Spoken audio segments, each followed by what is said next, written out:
Hello there folks, this is my Coolermaster Cosmos 1000 case. What I'm going to do in this video is attempt to cut an hole at the back of the motherboard here so it exposes the CPU bracket. I'm going to make it big enough so it will support a 1366 socket, because at the moment I've got a 775 in it.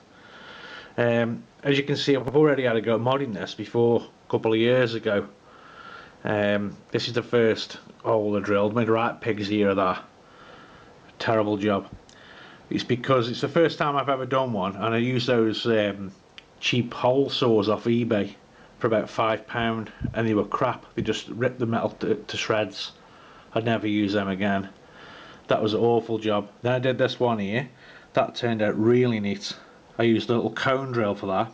Drilled an hole there, and then cut the rest out with a Dremel.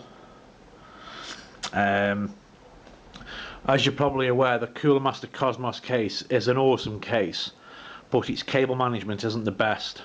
You know, you've got these slots here which are awful, and what I've had to do here, this is a bit of a balls up as well, was cut like a little segment out so this 8-pin CPU power can go underneath this bracket, because you've got this slot here and it's completely rendered useless. You can't do nothing with it because you can't put this cable over the top of that because the door won't shut. So what I had to do is bodge an hole there. That's an awful job, but you don't see it when the motherboard's in, and obviously when the side panel's on. Another way I probably could have done it, since I've had another look at it, would have been to take the plug off the end of this wire, the other end of this wire, and then it would have slid underneath this bracket, I think. I don't think it's too sharp because that bends. You could have like probably slid it under there and had it coming out and going through that way. But anyway, that's besides the point. That's the early mod. If I did another one and know what to do, I'd do it a lot better. But what I'm going to do in this one is try and do that hole there for the CPU. Right, well, I've taken everything out of the case. You can see where the original motherboard was. I drew around it, and that one's going to be going back in for now until I get some money for a new one. That's the original LGA 775 socket.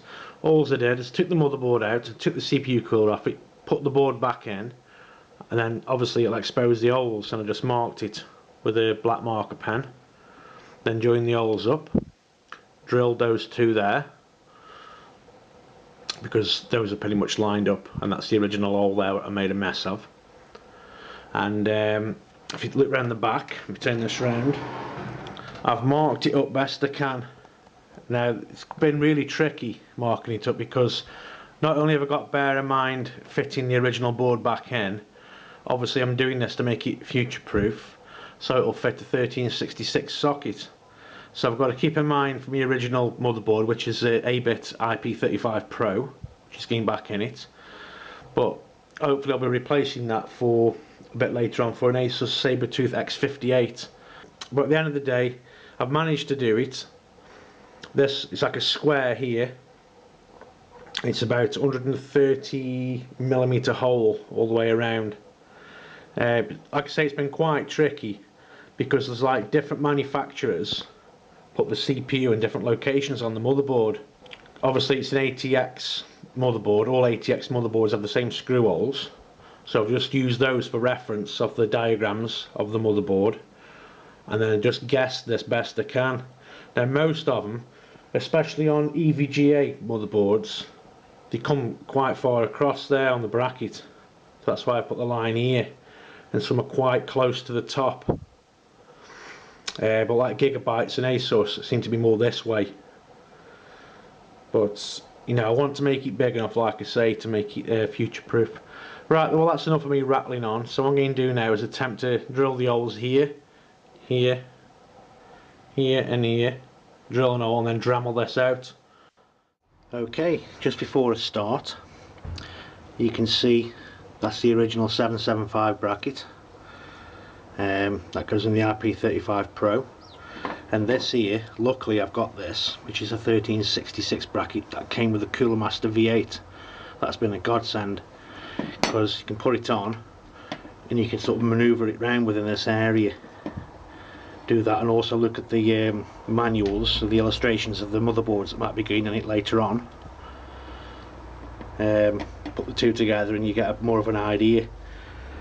Like I say earlier on, in the EVGA boards seem to come all this way and pretty much near the top. ASUS are about here, and Gigabyte are pretty much the same area on the Gigabyte Assassin board. But yeah, that's been a godsend, that has. Glad I had that. Okay, so I'm just about to use a Dremel now. You can see I've drilled the holes. One there, one there, one there, one there. I'm just going to do this edge all the way around. Now this is only the third time I've used a Dremel, so I just hope it goes okay. Well folks, I'm halfway there. I'm down here and along here. I've had a couple of snag ups of the Dremel, but I think I was using it wrong. I was working from right to left. It's snagging up, bloody shit me.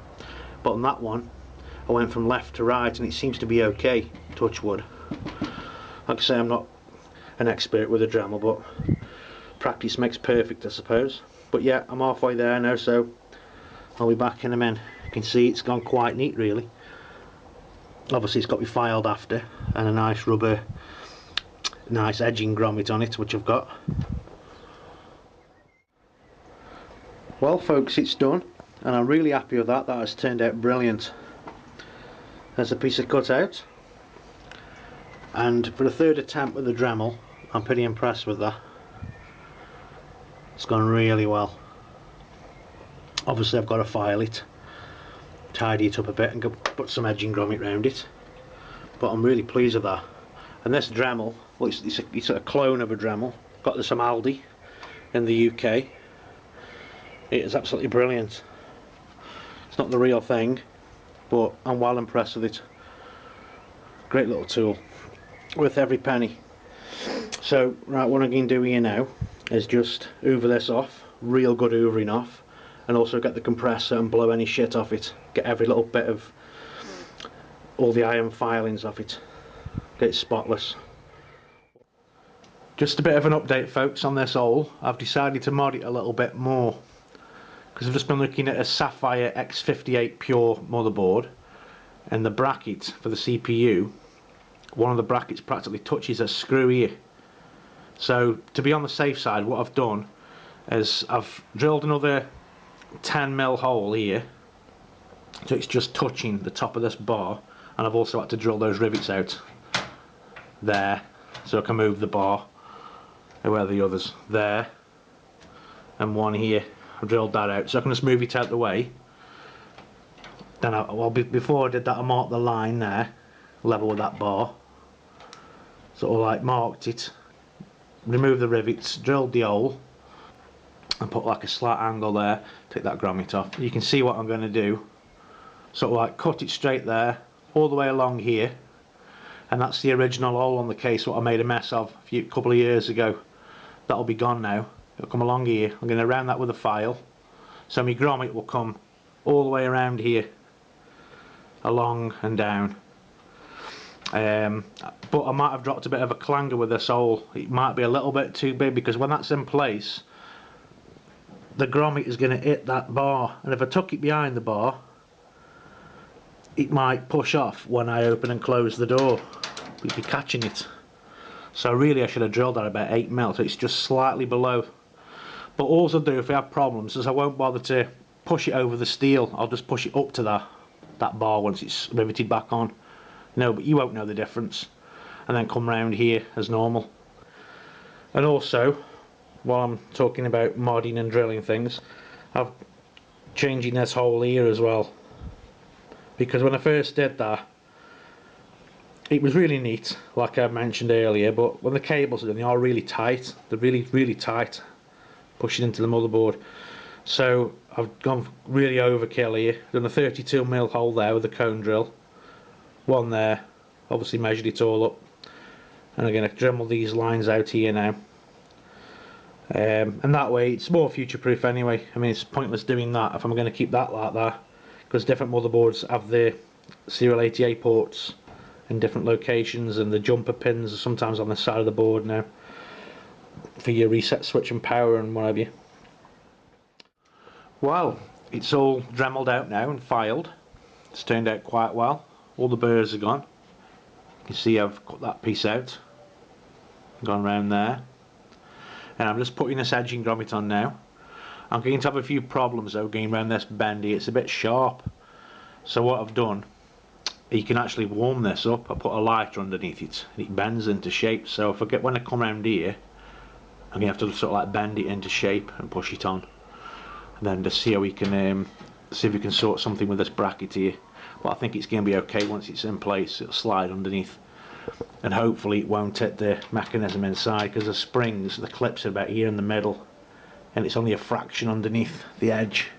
I'm sure you can see it. Well, there we go then, folks. I've got my edging grommet on. This is a shot from inside the case. There you can see my CPU hole. It's gone really neat.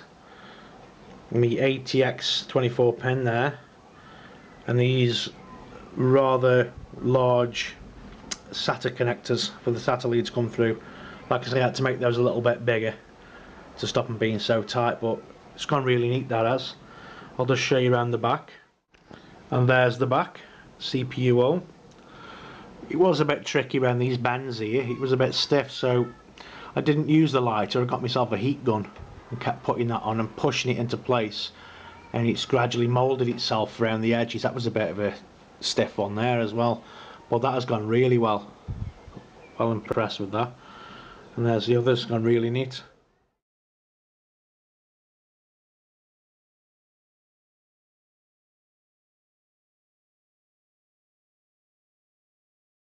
Well, there we go. I've masked it all up best I can. I'm not going to bother prime it because I tried a little bit on the piece that I cut out and it's turned out okay. It seems to be pretty strong, and I've scratched it, it won't come off, so. But yeah, so it's all masked up now. I'm just going to spray that panel in there and see how we go. There we go, there's the first coat. I'm just going to concentrate more along the top and down the sides and along the bottom, because I've just realised my can's getting a bit low. But I'm not too fussed anyway about any, because the motherboard's going to cover most of it. And there's coat number 2. Looking quite good. This is a satin black, this says. It's not a flat black. But yeah, it's going to turn out nice, that is. Well, there we go. It's done. That's 3 coats, 3 good coats. At the moment it looks a bit like a mirror. You can actually see me in the reflection there. What I'm going to do is leave this for about a good 24 hours to dry, and then demask it all. Hopefully it will dry like a satin, like the test piece did. And then we'll get the motherboard back in and see what it looks like with the cables. Yeah, I'm quite pleased with that. It's gone okay. And I absolutely love that smell of the aerosol. Lovely. Okay folks, speak to you later. And there we have it. That's what it looks like when the motherboard's in place.